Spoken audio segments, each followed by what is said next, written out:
ঘড়ির কাঁটায় এখন ওই 5:20 মতো বাজে। রোদ দেখেছো?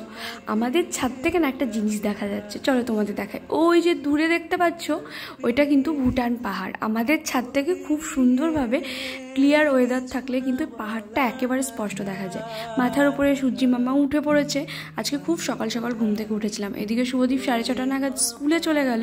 তারপরে একটুখানি আমি ফ্রেশ হয়ে বেরিয়েছিলাম। ওই যে চলো তোমাদের কালী মায়ের দর্শনও করিয়ে দিলাম সকাল সকাল। যাই হোক, আমি বাজার থেকে এসে সবজিগুলো সমস্ত কিছু বানিয়ে রেখেছিলাম।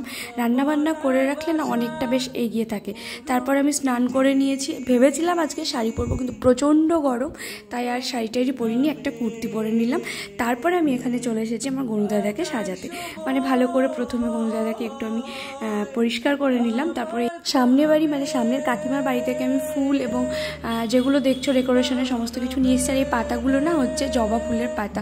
তো খুবই সাধারণভাবে আমি ডেকোরেশন করেছি। এই গণেশ পুজোর দিন না এইভাবে একটু সাজাতে বেশ ভালো লাগে। ছোটোবেলা থেকে কেন জানি না গণেশ ঠাকুর আমার ভীষণ প্রিয়। মেলা খেলাতে গেলে তো গণেশ আমি কিনতামই, এবং আমার বন্ধুবান্ধবরাও কিন্তু আমাকে গিফট হিসাবে গনুদাদাকেই দিত। তো যাই হোক, আগের বারও আমি ফালাকাটার বাড়িতে গণেশ চতুর্দশী পালন করেছিলাম, তো এবারও করছি।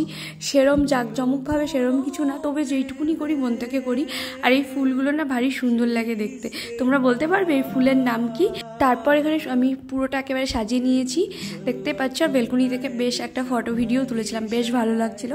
তারপরে একদম সাধারণভাবে আমি এদিকে পুজো করে নিয়ে এসেছি। আর গনুদাদার পুজো করবো, আর সেখানে লাড্ডু থাকবে না সেটা তো হতেই পারে না। তো আমি সকালে বেরিয়েছিলাম লাড্ডু কেনার জন্যই। তারপরে এখানে পুজো টুজো মোটামুটি আমার হয়ে গেছিলো 10:30টার মধ্যেই।